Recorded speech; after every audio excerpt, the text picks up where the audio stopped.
Greetings from beautiful Topsail Island, North Carolina.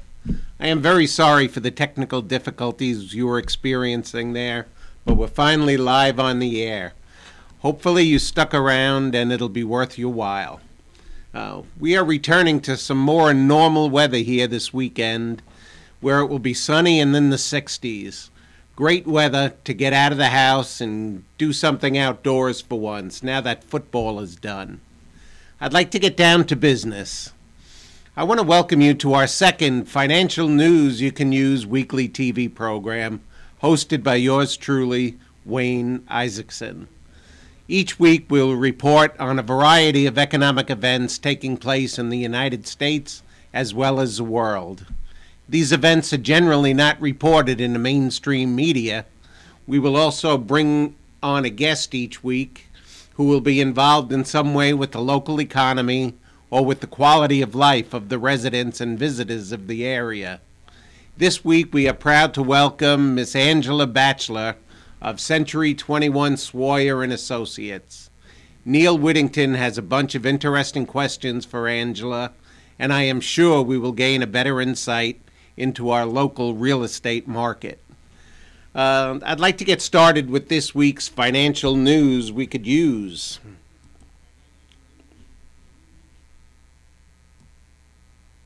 Our first story relates to some inflation news. With Egypt's rioting and civil unrest, the unrest will spread worldwide as competitive currency depreciation sets up a 2015 financial catastrophe. Americans who are currently living in multi-million-dollar homes, rent-free, watching American Idol and Jersey Shore, will soon flock like sheep to $5,000 an ounce gold and $500 an ounce silver. Don't be shocked by these figures. Remember, the prices of gold and silver are not rising. Our fiat dollar is collapsing. And that's all I got to say about that sorry situation. On to the state of higher education in America. Why are traditional colleges no longer worth attending? Because the U.S. government guaranteed the student loans. In a lame attempt to make college more affordable, they have allowed colleges to raise tuition prices to astronomical levels, just like how Americans were suckered into believing that they could get rich by taking out subprime mortgages to buy real estate that they couldn't afford. Students are now being deceived into believing that unless they get deeply into debt to attend college, they will never have a chance of having a successful career.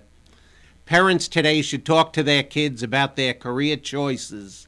It is imperative for our nation's youth to learn a valuable trade. There are way too many lawyers and financial paper shufflers out there getting paid exorbitant wages when they can even find a job these days for producing absolutely nothing. And just something to think about. On to our first housing news story.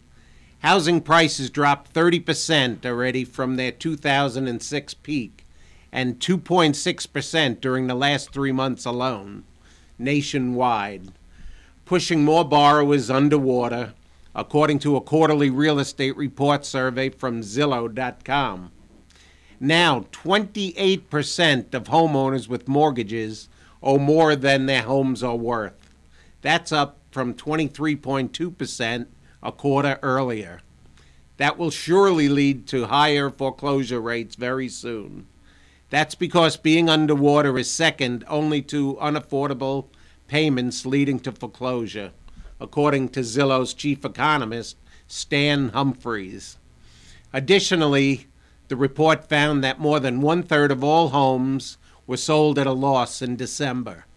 That trend has been on a steady uptick for the past 6 months, as homeowners try to find ways around foreclosure or a way out from under their homes.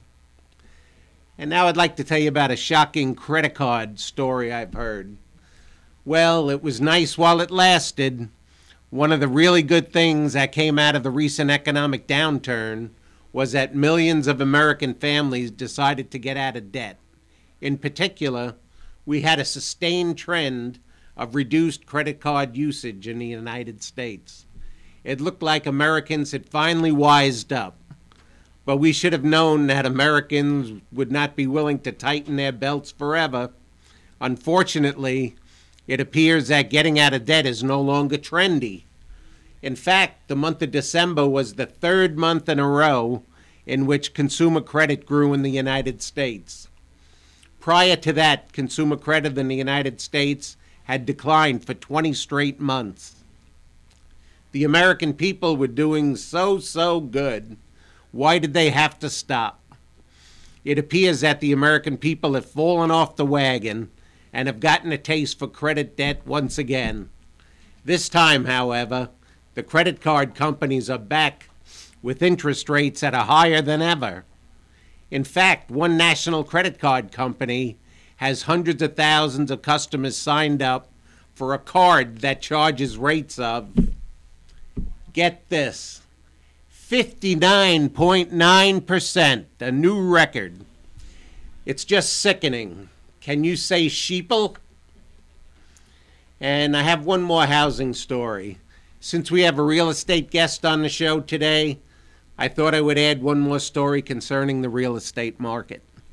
Housing markets will remain flat for 2011, according to forecasts from the Mortgage Brokers Association.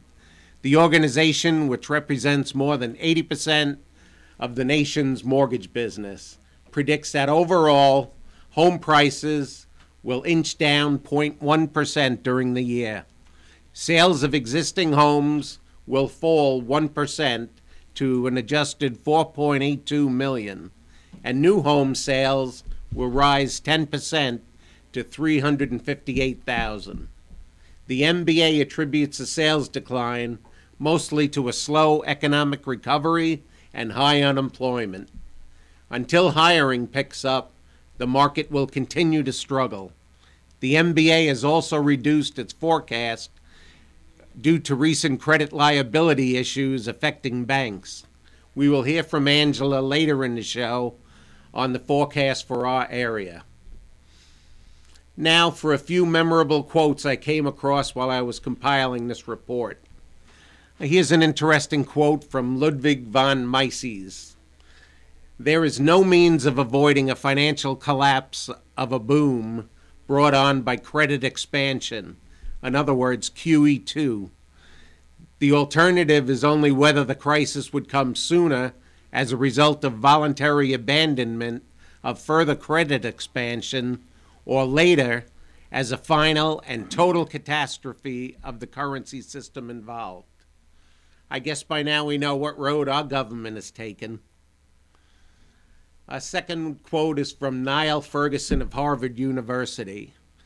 U.S. government debt, or bonds, or should I say bombs, is a safe haven the way Pearl Harbor was a safe haven in 1941.